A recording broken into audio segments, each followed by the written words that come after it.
So let's talk a little bit about edible weeds. I think it's really important that you know not only the functions and life cycles of common weeds in your zone, but it's also important to understand the medicinal and food value of common quote-unquote weeds. You'll find that a lot of them actually do offer some very good edible value. And I think you'll find that once you understand that and you start to use them, maybe instead of fighting these weeds in your garden, you'll be more apt to welcome them. So before I start talking about specific weeds that I'll eat, that I use in things like salads and teas and stuff, I want to give everybody a disclaimer. I'm not a wild food expert or a nutritionist or anything like that. So if you go and eat these weeds, it's on your own. It's not from my advice. Like I said, I'm not an expert. Also, bear in mind that some of these weeds have other poisonous weeds that look awful similar. So unless you really know what you're doing, I would highly suggest not doing some of these things. But if you can find somebody that can show you what's what, you can certainly start to incorporate some of these things into your diet. So first ones I want to talk about, we've got alfalfa here. This is one of my swales, and I've got a lot of alfalfa growing over here. And alfalfa, you can actually eat the leaves. The leaves are, they're actually fairly bland. They're actually high in nutrition, which makes a lot of sense because if you think about it, there's a really deep root system, and actually kind of has a little bit of there's a little bitterness to it. But these are getting pretty old. I'm sure if they were younger, they're less bitter when they're younger. But it's a slight mint sort of bitter leaf taste to it. But again, if you get them when they're younger, it's not quite as bad. This over here, and then again, remember, your alfalfa is also going to be a nitrogen fixer, excellent fodder for your livestock. So definitely a multifunctional plant here with your alfalfa. This here is lamb's quarter. Some people call it tree spinach, and this is an annual. And lamb's quarters actually is it tastes a lot like spinach, and which I guess makes sense why they call it tree spinach. But it does have like a little white kind of film on it that you can eat it. I mean, it doesn't hurt you, but I don't particularly like the film. I don't know what it is about it, but I usually wash it off before I eat it. But you can eat this stuff.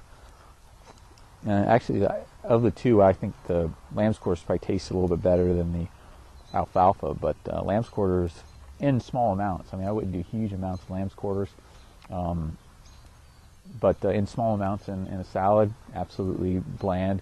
Once they get to be real big, like this size, and you start to get a little bit more bitter, but not really, not any worse than your lettuce or spinach would. So we got some purple clover here, and some people call it red clover, but the flowers are purple, and the leaves can be eaten fresh in a salad, but typically people value the purple clover more for the flowers, as far as fresh eating for the flowers than the leaves. This plant's also a nitrogen fixer, pollinator attractor, so excellent plant beyond just the edibles. So the flowers actually, I mean, you don't want to pick the flowers that are, you want them relatively young, but I mean, they're not, believe it or not very bland. I mean, I could definitely see adding these to the tops of salad because they're going to take whatever flavor you add with it. So not too bad tasting at all. This actually isn't a great patch, to be honest with you. I have a nicer patch over there, but I wanted to also take a look at the plantain over here. So we got the red clover, and we also have some broadleaf plantain, which is right in here. Now plantain is very good as a nutrient accumulator and very good as a soil builder, but the young leaves and also the seeds can be eaten. Now they're pretty fibrous, so they really do have to be young, but but actually, believe it or not, apart from the fact that they have these veins, which is why you want to really, if you're going to eat these, you want to eat them when they're really young. They have they're not really that bitter. I could see with a mixture of a lot of things. Now, I wouldn't want to eat a plantain salad, but not terrible tasting at all.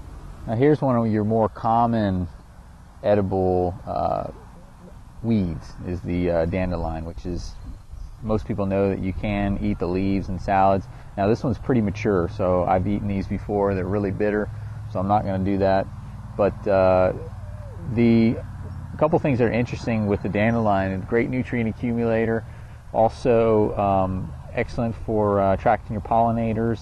Also, the root can be used as a coffee substitute, which I think is kind of cool. And then, of course, there's the dandelion wine that a lot of people like to make. So I wanted to get a close-up of the weeds, so you're not going to be able to see me in this shot. But right here, this is actually purslane. And leaves, stems, flowers can all be eaten with purslane. And purslane's actually, I think, actually has a really mild flavor. I could definitely see putting some of that in fresh in salad, no problem. And the chickens absolutely love this stuff. But so definitely a great edible weed here. Right next to it, this right here is wood sorrel. And wood sorrel, the flowers and the green pods and the leaves can all be eaten.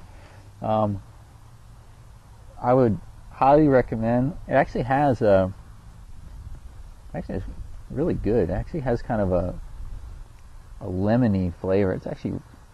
I actually really like the taste of wood sorrel. Wood sorrel is also known as oxalis, and the thing about oxalis is it contains oxalic acid, which can be a problem if you eat too much of it. But definitely it has a really nice kind of lemony flavor, not bitter at all, especially if it's a younger plant. But these are two that I really, really like as far as taste value goes. So this is yarrow right here, and the leaves and flowers can be eaten fresh or cooked, although I think that it's fairly bitter, so I don't particularly like yarrow. But leaves and flowers can also be made into a tea, which I prefer, and it makes a very nutritious tea, mainly because it's a fantastic nutrient accumulator. So that's another great reason to have it in the garden. These small flowers do a good job of attracting your pollinators and your predator insects. So I think yarrow is a nice addition to the garden, even if you don't, like I said, I don't particularly like to eat it fresh or even cooked. But in tea, it's not too bad at all. So this is milkweed in here, and milkweed can be eaten as a young shoot. I wouldn't eat it mature like this, but it also a lot of people will take these are the flower heads here, which are they look a little bit like broccoli head, and they can be fried in batter. Basically the unopened, the immature heads can be fried in batter and eaten. The flowers, once they open, can also be eaten. So another nice thing about milkweed is that they are a butterfly attractor.